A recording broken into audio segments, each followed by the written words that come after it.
मेरा कोई ना सहारा बिन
ये कहते हैं जब तक व्यक्ति के भीतर में चाह रहती है, जब तक व्यक्ति के भीतर में कुछ न कुछ प्राप्त करने की इच्छा रहती है, तब तक वो सुखी नहीं हो सकता।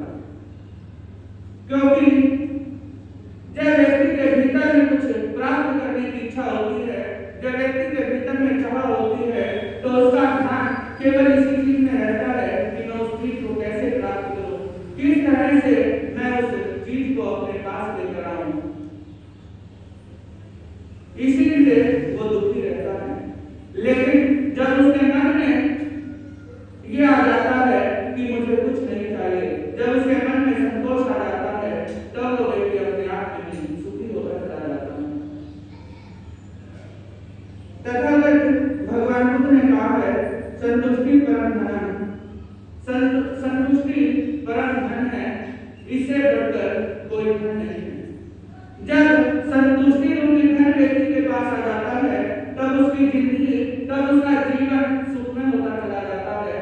और जब तक उसके मन में संतोष नहीं आता, तब तक उसके मन में दुख बना रहता है।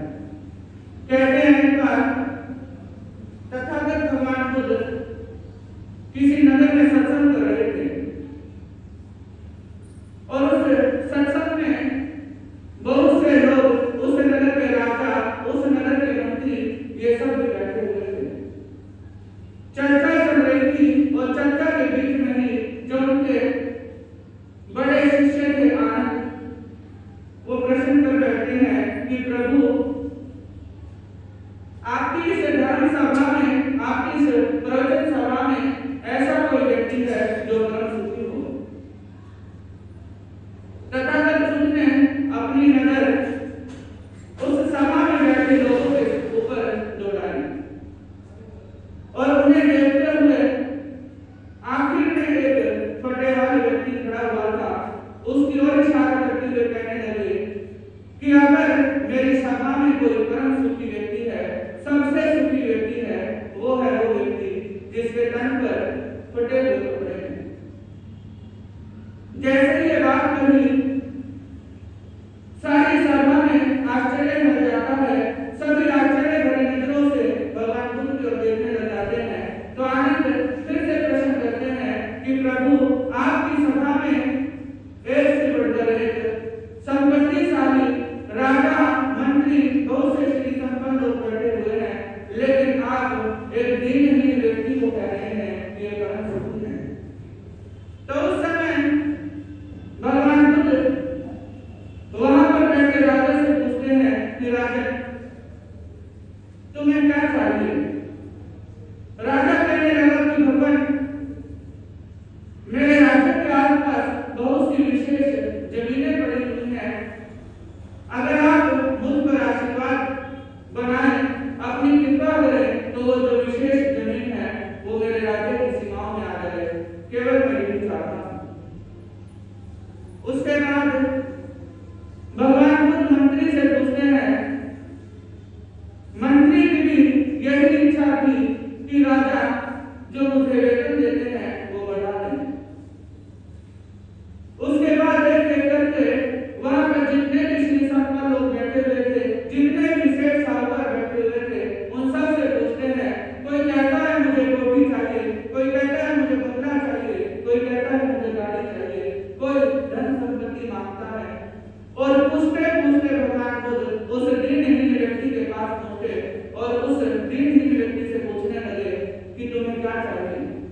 वो दीनहीन व्यक्ति बोला कि भगवान, वैसे तो आपकी कृपा मेरे ऊपर सदा बनी रही है, लेकिन अगर आप देना ही चाहते हैं तो ऐसी कृपा कर दें कि मेरे भीतर की चाह खत्म हो जाए। अगर मेरे भीतर की चाह खत्म हो गई तो मैं अपने आप में भी सुखी व्यक्ति बन जाऊंगा। तब भगवान बुद्ध आनंद को कहने लगे कि जिसके भीतर की चाह खत्म हो जाती है, जो व्यक्ति केवल ये चाहता है कि भगवान मुझे केवल आप चाहिए, ना मुझे धन चाहिए, ना मुझे संपत्ति चाहिए, मुझे कुछ भी नहीं चाहिए, मुझे केवल भगवान का नाम चाहिए, वो व्यक्ति सबसे सुखी हो जाता है। ये कहते हैं कि अगर कोई करोड़पति व्यक्ति है और अगर उसके मन में इच्छा है धन की प्राप्ति की, अगर उसके मन में इच्छा है अपनी संपत्ति को बढ़ाने की, तो वो इस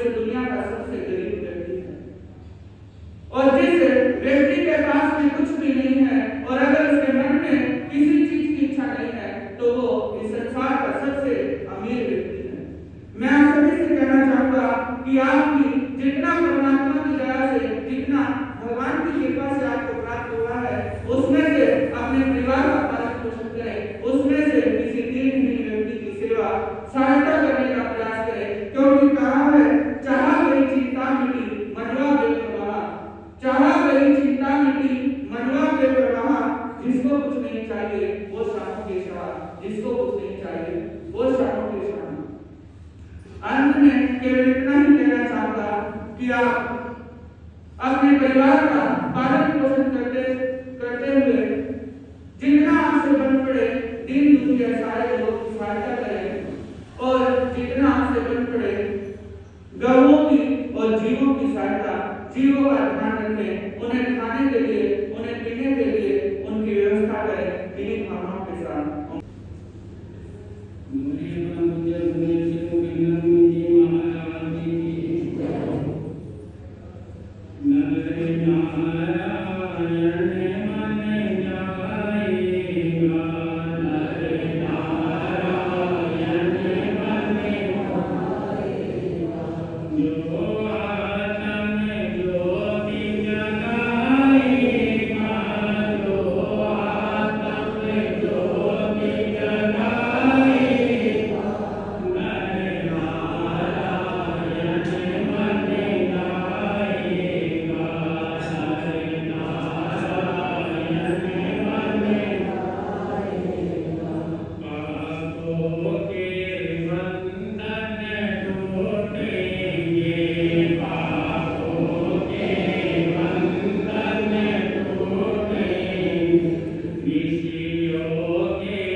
ही संसारी और निमित्त ही मोक्ष है। कहते हैं संसार की सृष्टि में दो तरह के व्यक्ति पाए जाते हैं, एक संसार में लिप्त रहता है, एक निलिप्त रहता है। लिप्त व्यक्ति संसार में इतना आकर एक धरा पर आकर इतने मोह माया में, इतना संसार के झंझटों में उलझ जाता है, ना उसको अपने परमात्मा का ध्यान रहता, ना उसको अपने कर्तव्यों को ध्यान रहता, ना उसको अपने कर्मों का ध्यान। उसको ये ध्यान नहीं रहता कि संसार में वे सृष्टि में आया क्यों है, उसके जीवन में आया क्यों है, मनुष्य का चोला, मानव को चोला उसको मिला किस लिए। इस संसार में इतना उलझ जाता है, इतना उलझ जाता है, तो किसी चीज का ध्यान ही नहीं रहता। उसको बस माया दिखा देती है, उसको बस परिवार दिखा देता है, उसको केवल घर दिखा देता है, उसको केवल संसार दिखा देता है, और इसके आगे कुछ नहीं है। और जो निमित्त है वह संसार में रहकर भी, सृष्टि में रहकर भी कर्तव्यों का पालन नहीं करता है, परमात्मा का भजन कर लेता है। ज्ञानी मृत्यु के बाद भी हंसता है और अज्ञानी संसार में रहकर भी रोता रहता है। कहते हैं ज्ञानी जो है, जो निमित्त है, वह संसार में रहकर भी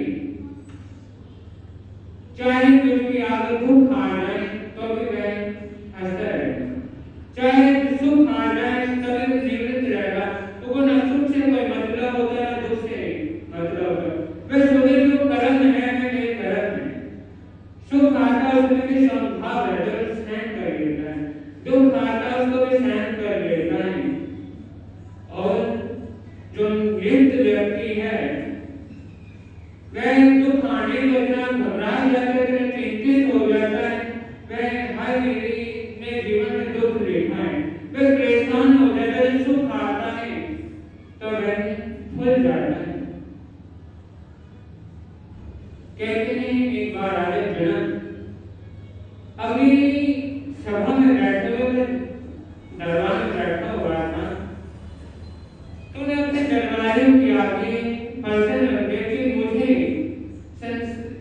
ऐसे मोक्ष की स्थिति का ज्ञान होना चाहिए, सुख का आभास होना चाहिए, जिससे मैं मोक्ष की स्थिति का ज्ञान कर सकूं। बड़े विद्वान भी बैठे हुए, बड़े प्रधान विद्वान बैठे, लेकिन उसकी समस्या का हल ना कर सका। तभी कहते ही सभा में एक व्यक्ति ने प्रवेश किया। प्रवेश करने के बाद सभी उस व्यक्ति को देखकर हंसने लगे।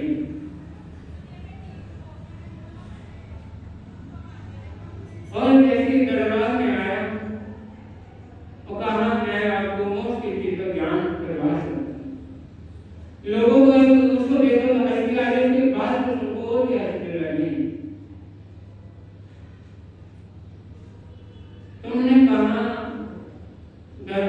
महामंत्री लगी कि आप अगर ज्ञान नहीं करवा सकते तो क्या किया जाए, क्या ऐसा हो नहीं सकता।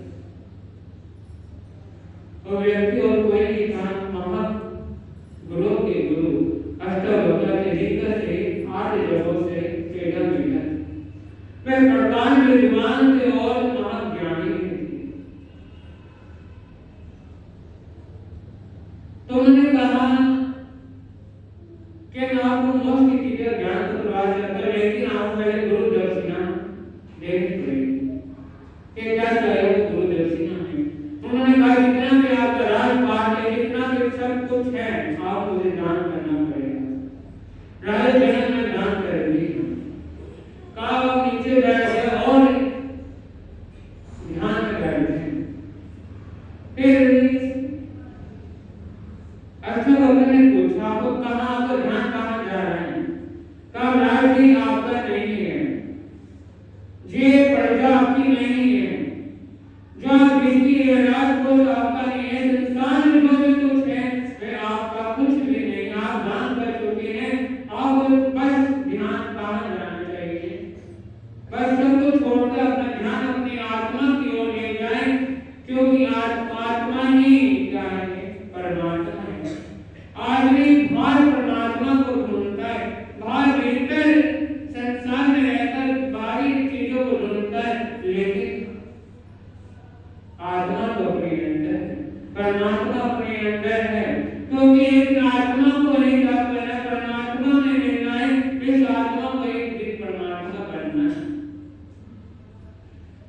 धीरे धीरे आराय जनों को मोक्ष की चीज का आभास होने लगा और इस संसार में रहकर वे देख रहे क्योंकि राज्य संसार कर रहे थे, संसार में रहकर सब कुछ कर रहे थे, लेकिन निमित्त थे। उन्हें किसी चीज से कोई मतलब नहीं था, किसी चीज से कोई प्रयोजन नहीं था, केवल संसार में रहकर पालन कर रहे थे, लेकिन किसी चीज से कोई मतलब नहीं।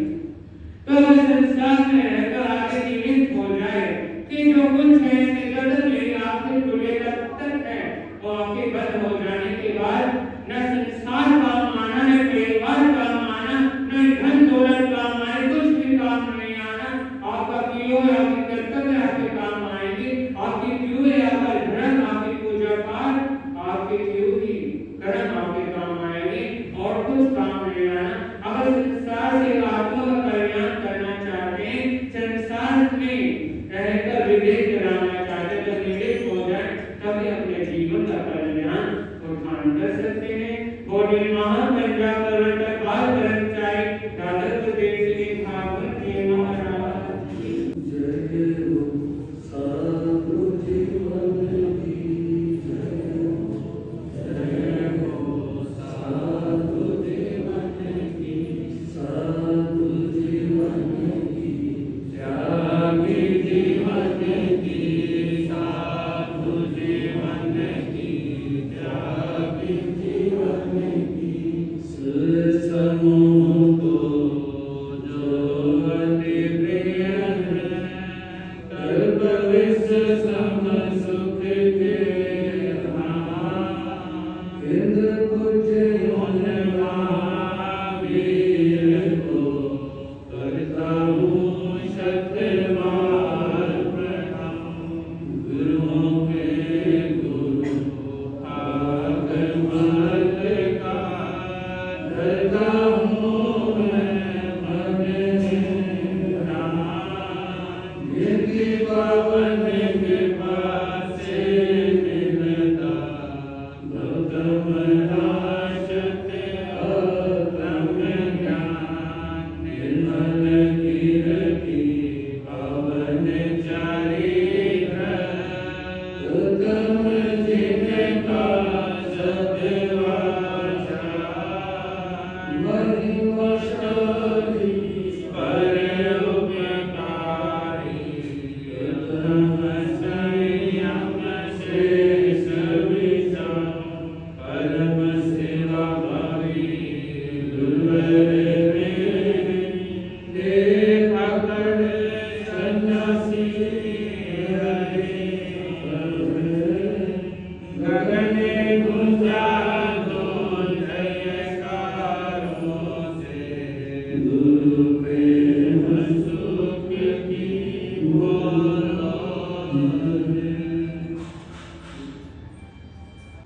परम पूज्य आनंद प्रकार नाम प्रदाता चमत्कारी रत्न में आपको आराध्य गुरु जी के सत्संग पवित्र मोक्षा विनाशी करने वाला हूँ। आज के धर्म सभा में संक्षेप में 5 बातें आपके सामने रखना चाहूँगा। इससे मेरा कुछ पंक्तियाँ स्वयं अमृत होने का भाव है। परम सेवा भावी प्रभु चेवते चमत्कार बाबा श्री प्रेम सुखी चिंता में पासनाथ मुझे पावन दर्श दिखाइए हो गुरुवर सुन ले पुकार मुझे पावन दर्श दिखाइए हो गुरुवर सुन ले पुकार मुझे पावन दर्श दिखाइए हो गुरुवर सुन ले पुकार मुझे पावन दर्श दिखाइए हो गुरुवर सुन ले पुकार मैं कंगाल कर्म काहिया मैं कंगाल कर्म काहिया बढ़ता हरदम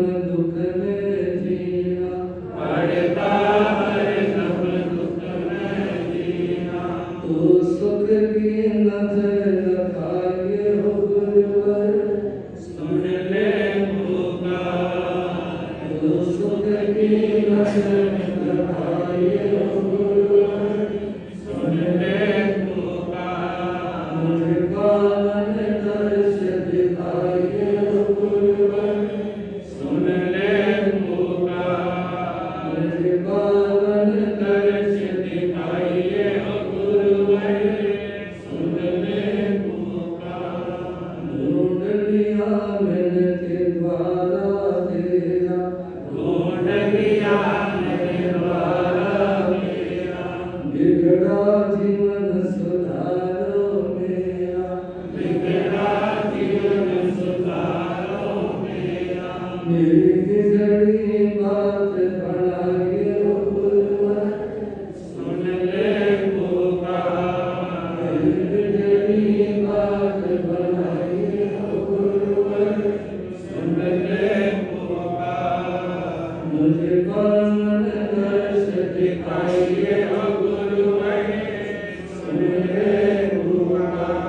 मुझे पावन दर्श दिखाइए गुरुवर, सुन ले पुकार।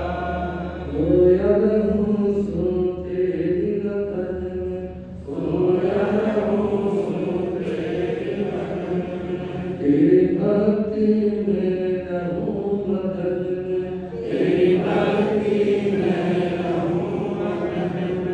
मत मुझको ठुकराइए गुरुवर, सुन ले पुकार। मत मुझको ठुकराइए दिखाइए गुरुवर, सुन ले पुकार। मुझे पावन दर्श दिखाइए गुरुवर, सुन ले पुकार। मुझे पावन दर्श दिखाइए गुरुवर, सुन ले पुकार। गुरु प्रेम सुख में हो लिया तेरा, गुरु प्रेम सुख में हो लिया तेरा, तब चरणों में ला लिया तेरा, तब चरणों में ला लिया तेरा। मेरा बेड़ा कर लगाइए गुरुवर, सुन ले पुकार।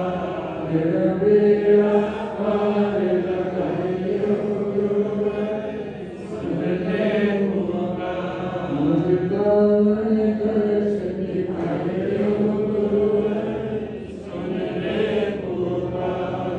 मुझे पावन दर्श दिखाइए गुरुवर, सुन ले पुकार। मोक्षा की मस्ती करने वाला धर्म भजन की पंक्तियों में आपने शुरू किया। एक श्रद्धालु व्यक्ति को, एक शिष्य को, एक भक्त को अपना सारा जीवन गुरु के प्रति समर्पित कर देना चाहिए।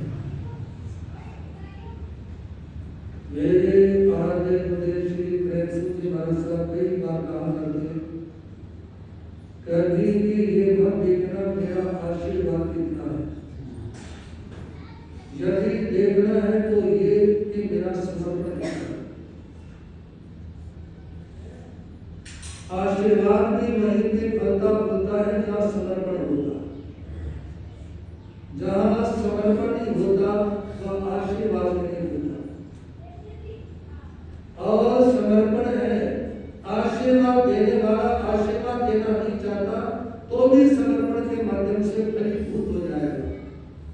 जैसे एकलव्य का समर्पण था, गुरु द्रोणाचार्य की कृपा नहीं थी, गुरु द्रोणाचार्य की कृपा नहीं थी, लेकिन एकलव्य का समर्पण था। एकलव्य का समर्पण होने के कारण जो गुरु देना नहीं चाहता था ना, वो शक्ति भी एकलव्य के पास में आ गई अपने समर्पण के कारण। तो इसलिए आप कभी भी किसी संत साधु के पास में जाएं, ये ना देखें उनका आशीर्वाद कितना है, देखना है तो ये कि हमारा समर्पण कितना है। इसी के साथ संक्षेप में 5 बातें आपके सामने निवेदन करना चाहूंगा।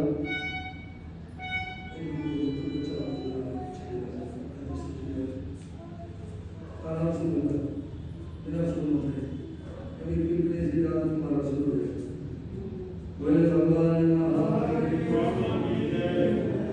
सबसे पहली बात अपने शब्दों का ध्यान देखिए। आप धर्म सभा में बैठते हैं, प्रवचन में बैठते हैं, चाहे किसी वक्ता ने कोई विचार निवेदन किए या किसी कवि ने अपना भजन या कविता पेश की, भजन में, कविता में, प्रवचन में बोलने वालों ने, सुनाने वालों ने अपने शब्दों का प्रयोग किया। समझ आ रही बात? और वो जो शब्द है ना, वो सामने वाले को प्रभावित करते हैं। जैसे चतुर्मास बैठता है, संजा कहते हैं, यदि निरंतर तपस्या की प्रेरणा दी जाती है तो लोग उपवास, अठाई, मास में कार्य भी कर लेते हैं। चातुर्मास में निरंतर प्रेरणा देने से और बिना चातुर्मास के तप की प्रेरणा नहीं दी जाती तो लोग तपस्या नहीं करते, क्योंकि तप की प्रेरणा दी ही नहीं है। तो जो लोग प्रवचन में सुनते हैं ना, उन शब्दों का लोगों की जिंदगी के ऊपर असर होता है। हमारे देश के एक युवा प्रधानमंत्री हुए हैं राजीव गांधी, और एक देश में दिल्ली में प्रसिद्ध एडवोकेट हुए हैं राम जेठमलानी। राम जेठमलानी समय समय पर प्रधानमंत्री राजीव गांधी के सामने कुछ प्रश्न करते थे। एक बार प्रधानमंत्री राजीव गांधी ने राम जेठमलानी के बारे में ये बोल दिया, कुत्ते तो इसी तरह भौंकते रहते। क्या बोल दिया? कुत्ते तो इसी तरह भौंकते रहते। प्रधानमंत्री होते हुए ये शब्द बोलने का उनको परिणाम भोगना पड़ा। रोजाना जेठमलानी जी ने 10% उनके सामने करने शुरू कर दिए, और जिनसे भयभीत होकर, पीड़ित होकर, दुखी होकर, क्योंकि उनके जवाब उनके पास में नहीं होते थे, तो ऐसे में प्रधानमंत्री राम जेठमलानी के घर गया, पैर छू करके क्षमा याचना की, मैं अपने शब्दों को वापस लेता हूं, मैं अपने शब्दों को वापस लेता हूं। लेकिन ये याद रखना, जैसे बीता हुआ समय वापस नहीं होता ना, जैसे तीर से निकला हुआ तीर वापस नहीं जाता ना, इसी तरह से जो शब्द जबान से निकल गए वो भी कभी वापस नहीं होते। शब्दों का अपना प्रभाव जरूर होता है। इसलिए निवेदन करना चाहूंगा, अपने शब्दों पर नियंत्रण रखने का प्रयास करें। कुछ लोगों की सोच होती है कि मुंह में आए हुए शब्दों को बोलने को रोकना नहीं चाहिए, लेकिन मैं ये निवेदन करना चाहूंगा कि मुंह में आए हुए शब्दों को जल्दी से बोलना ही नहीं चाहिए। आप पहले ये देखें कहाँ बैठे हो, कहाँ खड़े हो, जो शब्द आप बोलना चाहते हो वो बोलने के हैं या नहीं है। क्योंकि एक तो होते हैं कोई रामलीला आदि, कोई सामूहिक आदि होता है, और एक होती है धर्म सभा, प्रवचन सभा। धर्म सभा में बहुत कुछ सोच समझ करके बोलना होता है, क्योंकि उस धर्म सभा में जहाँ पति पत्नी होते हैं, वहाँ माँ बेटी भी होते हैं, पिता पुत्री भी होते हैं, दादा पोता भी होते हैं, और पूरी फैमिली भी कई बार सभा में बैठे होते हैं। तो इसलिए धर्म सभा में शब्दों का प्रयोग सोच समझ करके करना होगा। धर्म सभा में क्या, आप चाहे घर में, परिवार में, गली मोहल्ले में, तो क्या आप अपने शब्दों का ध्यान रखें। इसलिए पहली बात, अपने शब्दों का ध्यान रखें, आप बोल क्या रहे हो और उन शब्दों का सामने वाले के पर असर क्या होगा। दूसरी बात, अपनी क्रिया का ध्यान रखें। क्रिया से मतलब आप कर क्या रहे हो, मन से, जबान से और शरीर से जो कार्य किया जाता है ना, उसको कहते हैं क्रिया। इसको कहते हैं क्रिया। मन से, जबान से और शरीर से जो कार्य किया उसको क्रिया कहते हैं।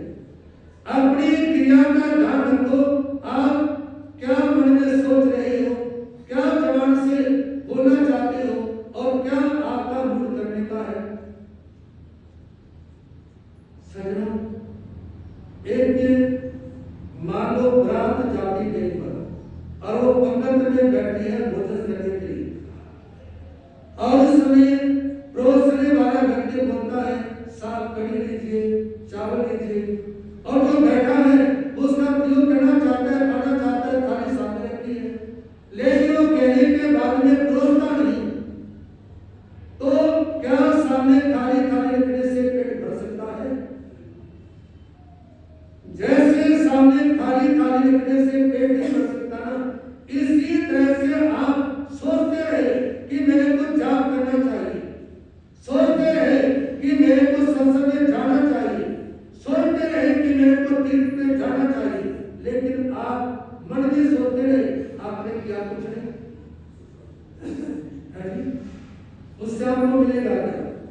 या आप मान लो प्रवचन में आए, किसी ने पूछा आपको से परिवार वालों ने और ने कि ये प्रवचन कैसा था, आपने कहा बहुत सुंदर, औरों के सामने सुना, लेकिन अपनी जिंदगी में आचरण नहीं किया, अपनी जिंदगी में कोई परिवर्तन नहीं किया। समझ आ रही बात? आप सुन रहे हो, सुना आपने, चाहे घर में सुना, टीवी में देखा, या आपने किसी बुजुर्ग के माध्यम से सुना, या संतों के माध्यम से सुना, ये जो सुनी की बातें है ना, वो अमल में लाने की, आचरण में उतारने की होती है। तो इसलिए निवेदन आपके सामने कि आप जो भी सुने अच्छी बातें को अमल में लाने की, आचरण में उतारने की कोशिश करें। जब आचरण में उतारेंगे ना, तो उसी से उनका कल्याण और उत्थान होगा। लेकिन जब चाहे हम हैं चाहे आप लोग हैं, जब बोलने वाला मतलब आचरण में उतरने का जो मतलब है ना, वो बोलने वाले से भी जुड़ा है और सुनने वाले से भी जुड़ा है। यदि बोलने वाले ने भाषण तो दिया, लेकिन जो भाषण का जो स्थिति थी ना, उसके खुद का कोई आचरण ठीक नहीं, खुद का अमल ठीक नहीं, खुद उसके ऊपर कोई अमल करने का, उसके अनुसार चलने का कोई विचार नहीं, तो खाली शब्द बोलने से भी कुछ नहीं होगा। महात्मा गांधी एक बार कोई बहन उनके पास से आई और कहेगी, महात्मा जो मेरा बालक है ना, इसके सिर में थोड़े तुलसी बहुत होते, गुड़ ज्यादा खाता है, इसका क्या करा? तो उस समय महात्मा गांधी ने उस बहन के सामने कहा कि सुनो, आप आने वाले सोमवार को अपना बेटा मेरे पास ले जाओ। एक सप्ताह के बाद बनाना हुआ। गांधी जी ने उस बच्चे को समझाया कि तुम्हें गुड़ ज्यादा नहीं खाना, इससे तुलसी ज्यादा होती है, मीठा प्रयोग करने से कई बीमारी बढ़ती है। तो उसने उस दिन से खाना छोड़ दिया, नियम करने के क्लास के बाद इन चीजों का प्रयोग ज्यादा नहीं होगा। तो उस समय वो महिला गांधी जी को कहती, बात सुनो, जो बात आपने आज की ना मेरे बेटे को, ये तो आप 7 दिन पहले नहीं कर सकते थे।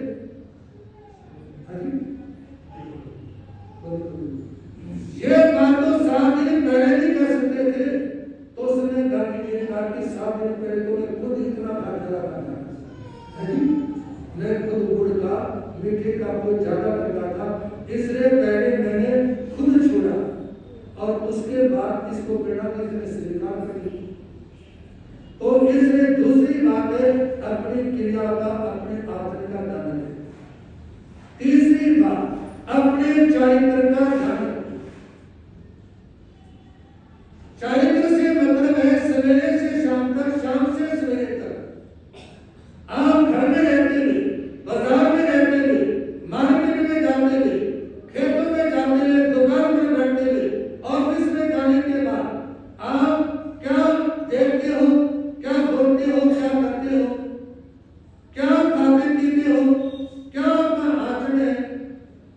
जो आपका आचरण है ना, जो वो आप मतलब जो आपके जीवन की गतिविधि है, उन सब का समावेश इंसान के चरित्र में होता है।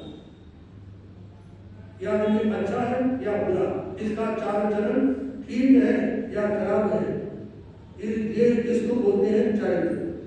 क्या बोलते हैं इसको? और चरित्र का पता कब चलता है? जब व्यक्ति अपने घर से दूर या तो इंसान के चरित्र को वो लोग जानते हैं जो उनके साथ रहते हैं।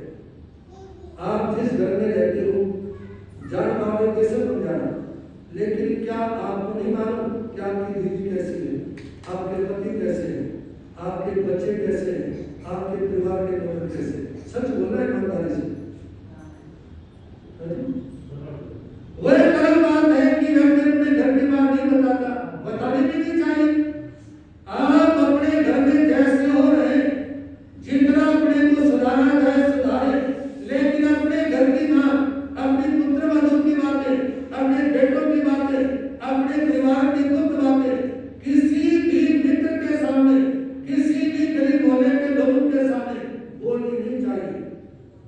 मैं तो कहना चाहूंगा, यदि आप पति पत्नी गली में से चलते जा रहे हो तो गली में से जाते व्यक्ति अपने घर की कुछ बातें नहीं करनी। गली में जाते व्यक्ति कुछ बातें नहीं करनी।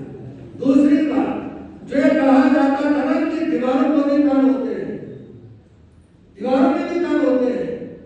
पहले की दीवारों में तो शायद कान नहीं भी थे, लेकिन आजकल की दीवारों में कान होते हैं। आजकल की दीवारों में कान होते हैं। कैसे? आप मानो ऊपर की मंजिल में ठहरते हो, ध्यान देना, और वहां पर कोई व्यक्ति बाथरूम में कोई बात करता है तो आप नीचे वाले बाथरूम में बैठ करके उसकी बात को सुन सकते हो। पहले दीवारों में नाली नहीं होती थी, पाइप नहीं होते थे, आजकल क्या होते हैं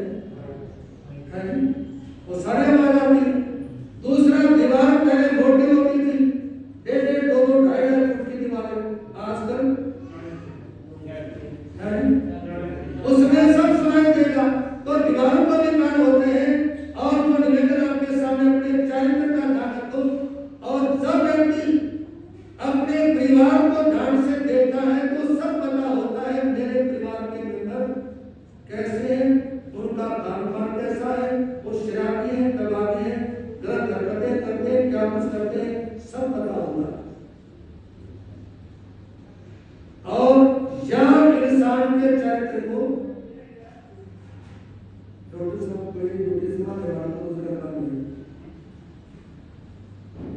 कोई बात नहीं, वो भी जरूरी आपका ढंग से बना रहा हूँ। बोले भगवान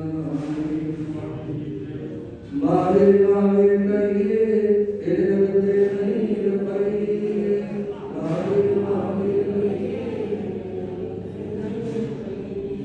कोई से जानने की बात हो, सुनो मिलके बोलो, मारे मारे कहिए तेरे बंदे नहीं रपाइए, मारे मारे कहिए तेरे बंदे नहीं रपाइए।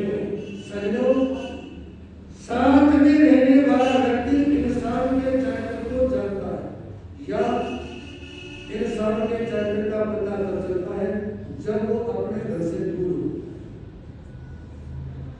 मात्र शरणा में रहते, पानीपत में चले गए, सोनीपत चले गए, दिल्ली चले गए, चंडीगढ़ चले गए।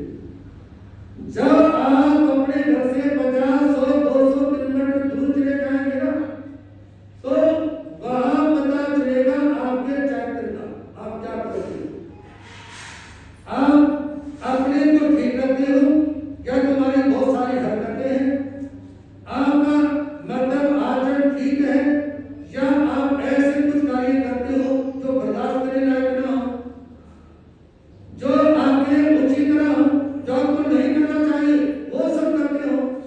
जब इंसान अपने घर से भी दूर चला जाता है ना, तब उसके चरित्र का पता चलता है। एक बार हमारे गुरुदेव मसूरी में थे, कुछ भाई ने कहा कि महाराज जी कहती बहुत धरती का स्वर्ग है, अपने चेलों को भेज दो। तो गुरु महाराज ने मेरे साथ शांति संधि तपस्वी केंद्र में महाराज उनको कहा कि ये लोगों की भावना है, इनकी भावना को देखते हुए जाना पड़ेगा। तो लेकिन जैसे ही 14 किलोमीटर जाना था, 14 आना था, पहले 7 किलोमीटर पहाड़ पे चढ़ना, फिर 7 नीचे उतरना, नीचे उतरने के बाद आगे के लिए फिर 7 चढ़ना और फिर नीचे उतरना, ठीक है ना। वो सर रहा लेकिन जैसे मैं करती होके नदी जा रहा तो वहाँ 1 मिनट भी रुकने का वातावरण नहीं, 1 मिनट भी रुकने का वातावरण नहीं था। बस 28 किलोमीटर चलते चलते ही चले, क्योंकि जो लोग आज के समय में देख रहे हैं आप लोग, चाहे आप महादीप चले जाओ, चाहे तेजारा चले जाओ, चाहे आप हरिद्वार चले जाओ, ऋषिकेश चले जाओ, वहां मन चले लोगों की कमी नहीं मिलेगी आपके सामने। वृंदावन चले जाओ, कितनी अटपटी के खोपड़ी के लोग वहां घूमते मिलेंगे, जिनको कोई शर्म नहीं, लाज नहीं, हया नहीं, जिनका कोई नियम, कोई कानून, कोई कायदा नहीं, या किसी भी तीर्थ के ऊपर जाकर के देख सकते हो, अच्छे लोग कम मिलेंगे और चरित्रहीन लोग, जिनको अपनी जिंदगी से, अपने शील सदाचार से, आचरण से कोई लेना देना नहीं है, वो बहुत सारे मिलेंगे। इसलिए मैं निवेदन करना चाहूंगा आपके सामने, अपने चरित्र का ध्यान रखो। मतलब यदि किसी तीर्थ के ऊपर जाना है तो ये सोच करके जाए कि मेरी जिंदगी में जो कमी है उनमें से एक आध छोड़ कर आऊंगा। समझ आएगा? अपनी कोई ना कोई कमी, कोई ना कोई बुराई छोड़ कर आऊंगा। जब आप तीर्थों पर जाए और अपनी बुराई को छोड़ कर आओगे ना, तो आपको लाभ मिलेगा तीर्थ पर जाने का। और तीर्थों पर गए और वहां जाने के बाद में ना तो आपकी आंखें शांत रही, ना आपकी जबान ठीक रही, और ना आपका चाल चलन खान पान ही शुद्ध रहा। सज्जनों, वैसे तो कहते हैं कि वैष्णो देवी में बड़ी शक्ति है, लेकिन वहां के लोग अंडे भी बेच रहे हैं, मांस भी बेच रहे हैं, है जी? और किसी दिन पर चले जाओ, शराब की बोतलें आपको पड़ी मिल जाएंगी। हम वृंदावन में गए, एक जगह रुके, है तो तीर्थ हो वृंदावन में, ठीक है ना, लेकिन कोई दुकान ऐसा नहीं मिला जिसमें बोतल ना पड़ी हो। महावीर जी जाके देख लो, ठीक है ना, शराब पीने के बाद वो मंदिरों में जाते हैं। तो जब व्यक्ति मतलब अंडे खाता है, शराब पीता है और उसका चाल चलन बिल्कुल नहीं, ऐसे लोग तीर्थों पर जाने के बाद में और भी ज्यादा लोगों को मानते हैं। और बहुत सारे लोगों के तीर्थों पर जाते समय एक्सीडेंट भी हो जाते हैं, और उनमें 99% एक्सीडेंट उनके मिलेंगे जो शराबी है, जो दुराचारी है, जो नशेड़ी है, ज्यादातर एक्सीडेंट मिलेंगे। समझ आ गया है जी? शराबी है, दुराचारी है, जिनका खान पान शुद्ध नहीं है, ज्यादातर उनके एक्सीडेंट होकर के मरते हैं। क्यों मरते हैं? क्योंकि जो पहाड़ों में देवी माँ बैठी है जी, चाहे त्रिलोकी माता हो, वैष्णो देवी हो, चीची माता की हो, या ज्वालामुखी माता की हो, या वो कोई देव का कुछ नाम है, तो लोग इसलिए एक्सीडेंट में मर जाते हैं। बीच में वो देवी सोचते हैं कि दुष्ट हमारे पास करके दम करेगा, इसको बीच में निकाल दे, इसलिए होते हैं एक्सीडेंट। ये जो दुष्ट है, शराबी है, दुराचारी है, ये हमारे को दम करेगा, इसको बीच में ही निकाल दो। तो इसलिए निवेदन है, तीसरी बात अपने चरित्र का ध्यान रखो। आप कोई देखता हो या नहीं देखता हो, लेकिन आप अपने को ठीक रखने का प्रयास करें। चौथी बात, समय का सदुपयोग करें। क्या करें? समय का सदुपयोग। वो लोग जो सारा दिन ताश खेलते रहते हैं, वो लोग जो सारा दिन राजनीति की बातें करते रहते हैं, या जो लोग ये सोचते रहते हैं मेरे दादा के पास तो इतना कुछ था, मेरे पिताजी के पास इतना था, हमारी तो मतलब दिल्ली तक हमारे घोड़े दौड़ते थे, हम तो पुराने पैसे वाले थे। अरे पुराने जमाने में जो था वो होगा, कोई बात नहीं, लेकिन ये तो समय अनुसार सारी चीजें बदलती रहती है। हर एक व्यक्ति की तीसरी पीढ़ी में परिवर्तन जरूर आता है, तीसरी पीढ़ी में परिवर्तन जरूर आता है, चाहे वो बहुत ज्यादा चढ़ जाए या उनका पतन हो जाए। जो चढ़ते जा रहे हैं वो पतन के रास्ते पर आ जाते हैं, जो पतन के रास्ते पर चले थे वो सुधार के रास्ते पर आ जाते हैं। क्योंकि ऊपर चढ़ने वाले पतन के रास्ते पर क्यों आते हैं? क्योंकि जब व्यक्ति आगे बढ़ता है ना, आगे बढ़ने के बाद में वो इंसान को इंसान समझना बंद कर देगा, इसलिए पतन शुरू हो जाता है। और जो गिर जाते हैं ना, गिरने के बाद में जब ठोकरे खाते हैं और लोगों के ताने सुनते हैं,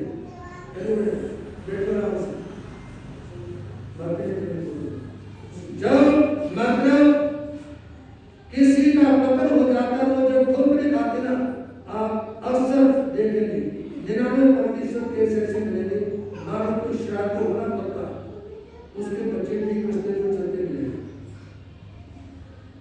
ये ना सोचना किसी को चला देते ताकि छोड़ा चल जाएगा, लेकिन जो पीकर है जिन्होंने सारी जिंदगी पीते हुए मतलब घर भी दे दिया, दुकान भी दे दी, मकान भी दे दिया, सब कुछ सोना दे दिया, शराब पी भी कर दी, तो ऐसे में जब बच्चे उन दुख को भोगते हैं ना, वो सही निशाना है। या यूं कहना चाहिए कि जो दुख है वो लोगों को धर्म से जोड़ते हैं और सुख इंसान को धर्म से जोड़ता है। दुख धर्म से जोड़ता है और सुख धर्म से जोड़ता है। देखिए, आप लोगों के बारे में तो मैं कुछ नहीं कहना चाहूंगा, लेकिन अक्सर जितने लोग तीर्थों पर जाते मिलेंगे, संतों के पास जाते मिलेंगे, संतों के पास जाते मिलेंगे, उनमें से बहुत ऐसे मिलेंगे जो किसी न किसी समस्या के कारण उन्होंने आना जाना शुरू किया, और इसमें बुराई भी कुछ नहीं, समझ आएगा, ये बुराई कुछ नहीं।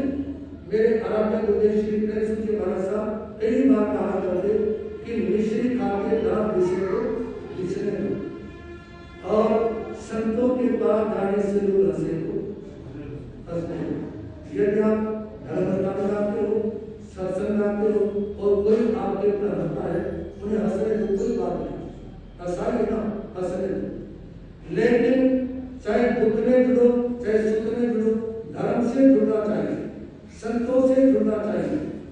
और मैं तो कहना चाहूँगा भाइयों को भी, और विशेष करके जो हमारी माता बहन बैठी हुई है उनको विशेष तौर पर कहना चाहूँगा, जो अपने बच्चों को सही दिशा देना चाहती है, समझ आए बात, जो अपने बच्चों को सही दिशा देना चाहती है ना, उनको रोज जाना, चाहे जन्म तालों में जाके चाहे शिव मंदिर में जाए, चाहे हनुमान मंदिर में जाए, और चाहे उनके हाथों से मंदिर में पीपल का पेड़ लगवाए या और कोई पौधा लगवाए, ठीक है ना। लेकिन जो पौधा लगवाए वो बिना कांटों का, कांटे वाला ना हो, कोई भी पौधा लगवाए, और उसके बाद उस बच्चे को कहे कि तुम रोजाना जाओ उस पेड़ को देख आओ जो तुमने अपने हाथों से लगाया, उसको पानी दे कर आओ, उसकी रख रखाव करो, उसके चारों तरफ कांटों के बाग लगाओ या ईंटों के बाग लगाओ, ताकि कोई कोशिश ना हो।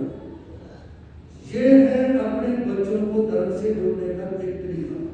और ये याद रखना, जिन माताओं ने, जिन बहनों ने इन बातों का ध्यान रखा है ना, जिन्होंने इन बातों का ध्यान रखा, तो उनके बच्चे पढ़े भी हैं, आगे बढ़े भी हैं, और उनकी दिशा भी सही होगी और उनकी दशा भी सही होगी, दिशा भी सही होगी और दशा भी सही होगी।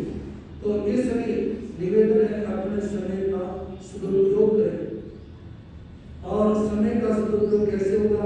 अच्छा साहित्य पढ़े, अच्छी जगह पे जाकर के बैठे, अपना खान-पान शुद्ध रखें, और जितनी भी बुराई है उनसे अपने को दूर रखने का प्रयास करें। और पांचवी बात, अपने स्वास्थ्य का ध्यान रखें। शरीर माध्यम करो धर्म साधन, अपने स्वास्थ्य का ध्यान रखें। एक दवाई आप लोगों को बताना चाहूंगा जो आपकी बहुत सारी बीमारियों को मिटाएगी, ठीक है ना। और वो बीमारी तकरीबन आजकल सबको मिलेगी, और वो बीमारी है किसी के कंधे में दर्द है, किसी के घुटने में दर्द है, किसी के कटने में दर्द है। ये क्यों है? क्योंकि जो लोग तीखे मसाले खाते हैं, तीखी मिर्चें खाते हैं, या जरूरत से ज्यादा खाते हैं, उनके शरीर में एसिड बनना शुरू हो जाता है। एसिड, जिसको तेजाब भी कहते हैं। डॉक्टर के पास में जाओगे ना, हमारा डॉक्टर भी बैठा हुआ है, डॉक्टर के पास में जाओगे तो डॉक्टर ये कहेगा जरा सी नमक की दवाई मुंह करेंगे, वो 1 मिनट के लिए तो दब गया, लेकिन पहले ही तेजाब ज्यादा था, और डॉक्टर ने कहा थोड़ा सा तेजाब और ले दूंगा, ठीक है ना, वो बहुत ज्यादा हो गया। शरीर में जितना एसिड ज्यादा होगा, तेजाब ज्यादा होगा, उसके शरीर में दर्द भी उतना ज्यादा रहेगा। इसलिए पशुओं को जब चारे से पेट भर लेते ना, वो जुगाड़ी करते हैं, और जुगाड़ी करते समय उनकी लाट क्या होती है, लाट टपकते ना नीचे, बोलो तो लाट टपकती ना। पशु ने अपना जो एसिड बनाना वो जुगाड़ने में सारा बाहर निकाल दिया। इसी तरह से आप जिस समय कुल्ला इकानी करते ना, तो रोजाना कुल्लाई करने का प्रयास करें, रोजाना कुल्लाई करने का प्रयास करें। आपके गांव में यदि झील लगाने के लिए ब्यारे आए हुए हो या किसी मकान का निर्माण कार्य चल रहा हो, आप उन ब्यारों को देखेंगे ना, सबसे पहले शरीर का करेंगे बोलो तो वो सारा एसिड रोजाना बाहर निकाल देते हैं। और दूसरा एक और शिक्षा मिलती है ब्यारों से। मान लो झील लगा रहे हैं और बरसात शुरू हो गई, बाहर के कोठे में बच जाएंगे, पसीने में शरीर में पानी भी नहीं देंगे, पसीना आने के बाद शरीर के ऊपर से पानी नहीं लगने देंगे। यदि पसीना आ गया, ऊपर से पानी शरीर के ऊपर लगेगा ना, तो अस्थमा की बीमारी हो जाएगी, खांसी की बीमारी हो जाएगी। तो इसलिए आप लोगों के सामने लेते हैं, यदि आप चाहते हो शरीर में दर्द ना हो तो रोजाना क्या करें, उसको बोलते हैं कुंदन योग। क्या बोलते हैं? वो रोजाना करने से शरीर में अक्सर दर्द नहीं होता, ठीक है ना। तो इस चीज का आपको ध्यान रखें, शरीर माध्यम करो दर्द साधन और हर जगह आना, इन तीनों का जो आता है, हर जगह आना मिक्स जो आता है वो, क्योंकि इस शरीर में मुख्य रोग 3 है, वात, पित्त और कफ।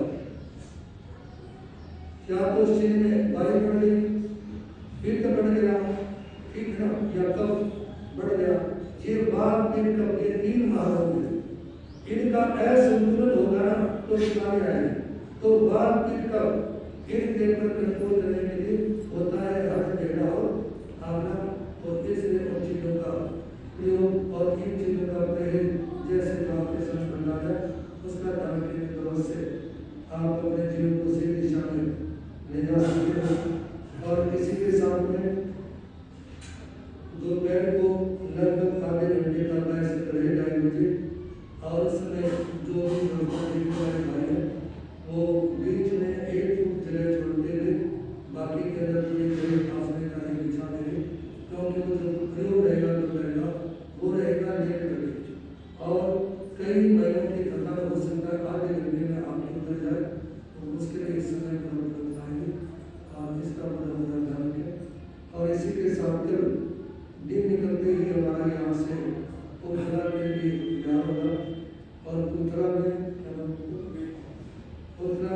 भाई देखना मंदिर का पोखरा से बजाना इसमें है, वहाँ पर और वहाँ 2 से 3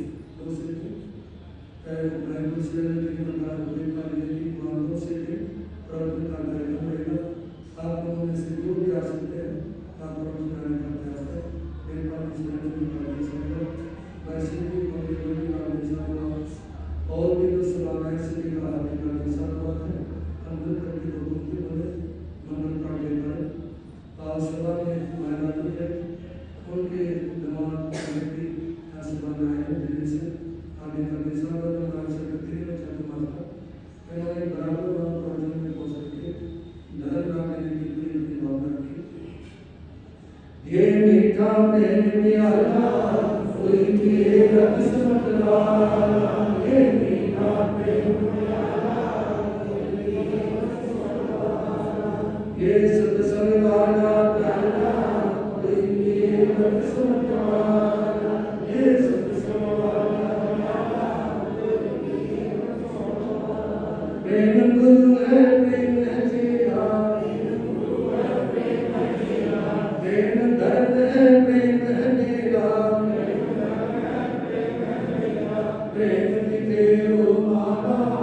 कोई तेरा किस्मत वाला प्रेम की तेरो माला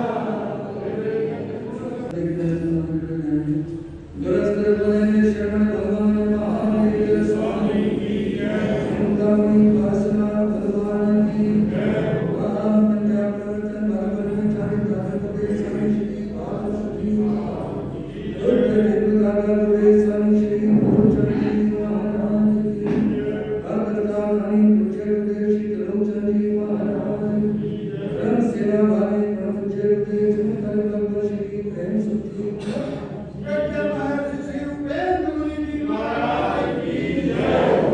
वर्तमानाचार्य सम्राट श्री श्रीमणि जी महाराज और श्री जैन धर्म की पंचमंदिर श्री अवतार मंत्र भगवान की संसार के सभी महापुरुषों की भगवान महावीर स्वामी का संदेश श्री चतारी मंगल सिद्धांत सामन देवी धर्मंगल चतारी उत्तमानि दत्तमा सिद्धार्थमा सर्वमा केली प्रतो धर्ममा चतारी संभव जामि हरे हंते